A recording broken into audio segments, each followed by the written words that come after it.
단독주택 물어보셨는데, 그러니까 저희가 주로 이제 아파트 이야기를 많이 하고, 그 다음에 가끔 이야기했던 게 이제 상가나 오피스텔 위주로 많이 이야기를 했죠. 빌라. 특히 이야기 많이 했던 게 빌라. 그래서 가끔 단독주택에 대해서는 다르긴 했어요. 단독주택이나 혹은 타운하우스. 단독주택 가격은 간단합니다. 첫 번째 땅값, 그 다음에 두 번째 분위기, 시장 분위기. 그래서 어떤 분위기를 봐야 되냐? 빌라 가격의 분위기를 봐야 돼요. 왜 빌라 분위기를 봐야 되냐? 그 부분은 조금 이따 설명드리고요. 첫 번째, 땅값이 왜 중요하냐? 그러면은 보시면은 대지 지분이라고 있어요.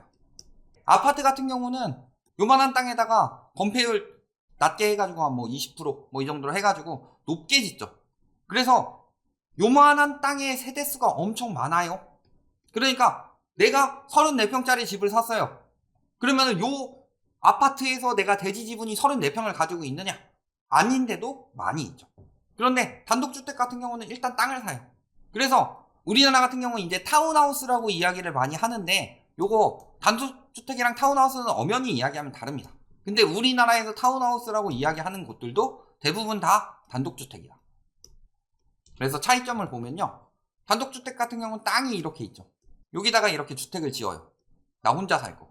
그래서 여기 같은 경우는 그래도 한 건폐율 40%에 뭐 용적률 100%, 보통 뭐 이 정도로 나오는데, 요 땅을 산 다음에 지어야 돼요. 근데 원래 외국에서 타운하우스가 말하는 건요, 우리나라가 좀 있어 보이려고 그런 거 있잖아요. 시나몬 뭐 이런 이야기 많이 하는데 개피죠, 개피.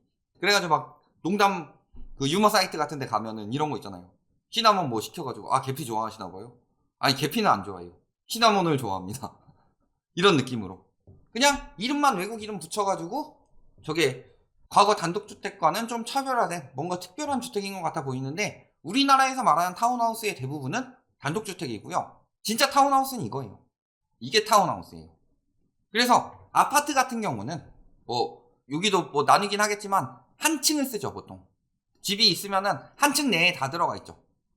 그래서 위아래 위아래 이런 식으로 나뉘는데, 타운하우스 같은 경우는 여러 층을 쓰면서 한 집이 여러 층을 쓰는데, 옆이랑 이렇게 붙어 있는 게 원래 엄밀하게 말하면 타운하우스다. 그런데 뭐 얘기 약간 했지만 실질적으로 단독주택 같은 경우는 그래서 대지 지분이 높죠. 그렇기 때문에 땅값 영향을 많이 받는다. 그래서 지금 땅값이 어떻게 흘러가고 있느냐?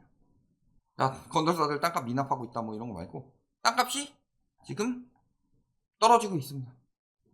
이야기해보면 간단해요. 자, 아파트 가격이 왜 올라갔을까요?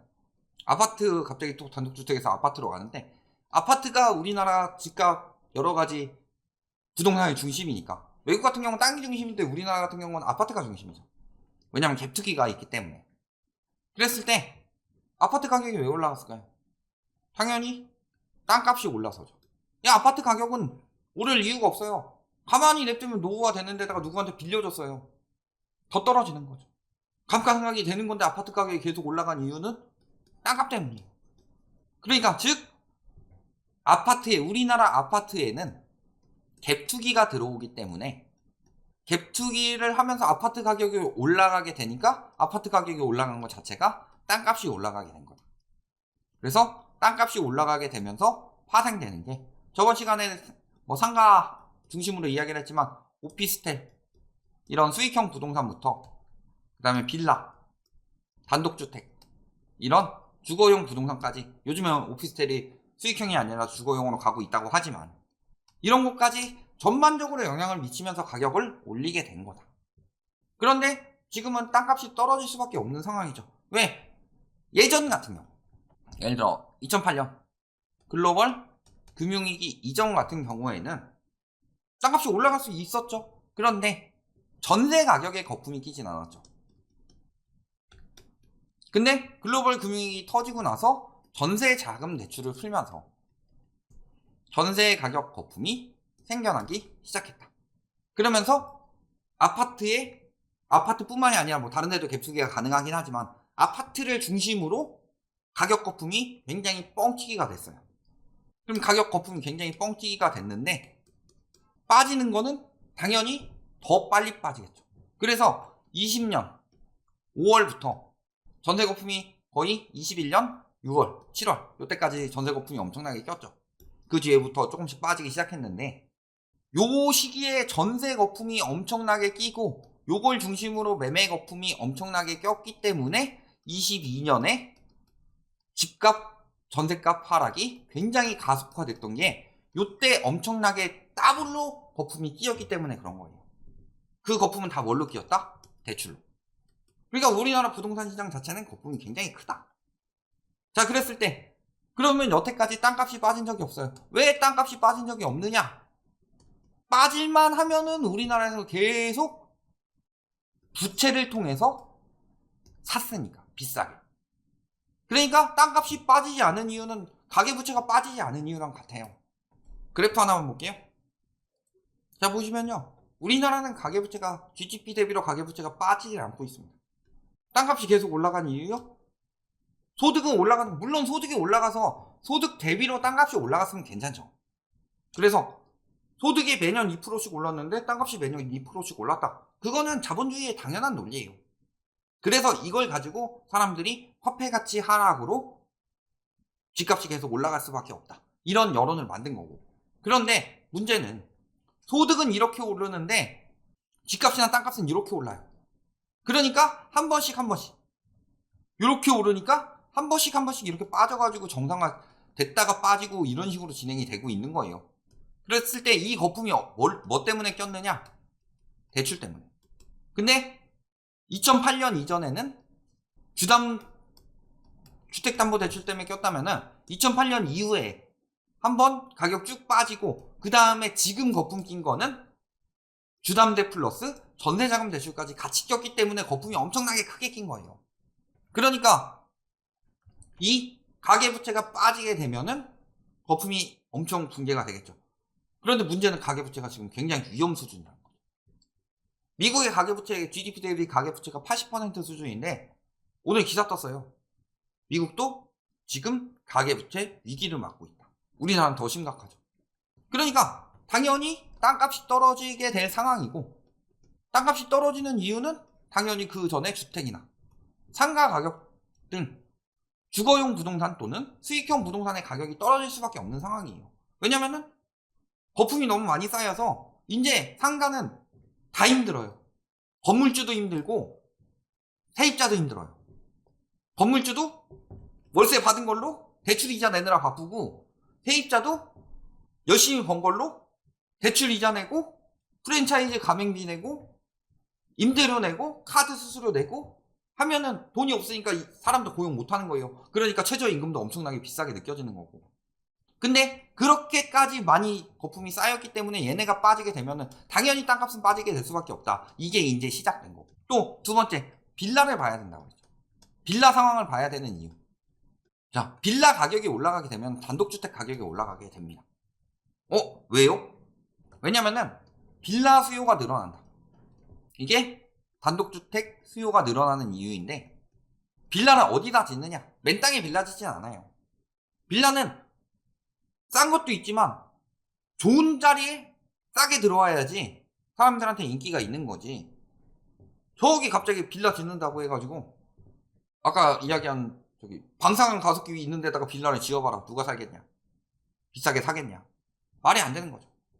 그러니까 빌라 부지가 어디에 들어오냐면은 빌라 업자들이 빌라 부지를 구할 때 단독주택 부지를 노려요. 그래서 단독주택이나 혹은 다가구 주택 이런 것들을 허물고 부순 다음에 그 건물주한테 이야기해가지고 그 사람을 건물주로 만들어서 하든가, 아니면은 거기 부지를 매입해서 부수고 예를 들어 10억에 산 다음에 부숴가지고 10채 만들어서 2억씩 파는 거예요. 그럼 20억이 되죠. 이런 식으로 해서 빌라를 만든다. 그러면은 빌라 수요가 늘어나게 되면 당연히 빌라 공급은 순식간에 될 수 있죠. 아파트 같은 경우는 빵도 아니라서, 김현미 전 장관의 말처럼 빵도 아니라서 급격히 늘릴 수 없지만 빌라 같은 경우는 한 6개월이면 지으니까. 그러니까 빌라 수요가 막 늘어날 때 단독 다가구 사가지고 부숴서 빌라 지어가지고 비싸게 팔려는 업자들이 막 몰려들어요. 그러면은 당연히 수요가 몰리니까 단독 다가구 가격이 올라가겠죠. 그런데 문제는 뭐예요? 지금 빌라 시장 어때요? 빌라왕 어쩌고 저쩌고 하면서 빌라 사면 망할 것처럼 아까 방금도 부천 빌라 사태 터졌다고 하는데 터질 수밖에 없는 거예요. 왜? 거기가 신축 빌라 장난질 많이 했던 데니까. 제일 많이 한 데가 강서구, 양천구고 그 다음에 서부 쪽에 굉장히 많아요. 부천, 일산, 그리고 일산뿐만이 아니라 고양시, 그 다음에 파주시, 또 어딨죠? 김포시 이런 데까지 다 번졌어요. 그래가지고 그때 저기 강서, 양천이나 뭐 부천, 뭐 일산 이런 데 가보면은 업자들이 사람들이 관심이 없는 분들은 잘 안 보이는데 불과 몇 년 전까지만 해도 시립주 얼마 해가지고 막 서울에 부천 빌라, 부천 신축 빌라 붙어 있고 엄청 많았어요. 근데 신축 빌라가 그렇게 과잉되게 지어져서 빌라 가지고 장난질을 하는데 문제는 빌라를 찾는 수요는 그렇게 많지 않죠. 전세로나 많이 찾죠. 그러니까 바지 사장 만들어가지고 다 떠넘긴 것들. 다 그쪽에서 지금 빌라 사태가 터지고 있는 거고. 빌라 사태가 이렇게 터지고 있어요? 그럼 누가 비싸게 빌라를 사요? 지금 빌라 수요 있겠어요? 빌라 가지고 투기를 하려는 수요조차 없어졌죠. 왜냐면 이거 갭투기 들어갔다가 내가 물리게 생겼으니까. 그럼 빌라 가격이 떨어지고 지금 개박살이 나고 있죠. 경매 막 돌고 있고. 그러면은 당연히 단독주택을 살 수요가 없죠. 단독주택을 사는 수요에서 빌라 업자들하고 그 다음에 내가 진짜 단독주택에 살고 싶은 사람 이 두 가지가 있는데 빌라 업자들은 다 떨어져 나갔고 그 다음에 내가 직접 단독주택에 살고 싶은 사람은 단독주택 가격이 지금 굉장히 비싸요. 부자들 아니면 사기도 힘들다. 저기 약간 지방 쪽으로 가지 않으면. 그러니까 도심지 같은 경우는 땅이 많기 때문에 가격이 비싸서 수요가 많이 붙을 수가 없고 그 다음에 외곽지 같은 경우는 그냥 수요가 없는 거고 거기다가 또 한 가지 생각하셔야 될 게 황금성이 떨어지죠. 이런 부분까지 생각해 보시면은 단독주택을 비싸게 사는 건 굉장히 위험하고 또 두 번째로는 지금 단독주택 가격이 오를 이유가 없다. 그럼 가격은 어떻게 되겠어요? 땅값 빠지는 것보다 더 빨리 빠질 수밖에 없다. 이렇게 보시면 되겠습니다.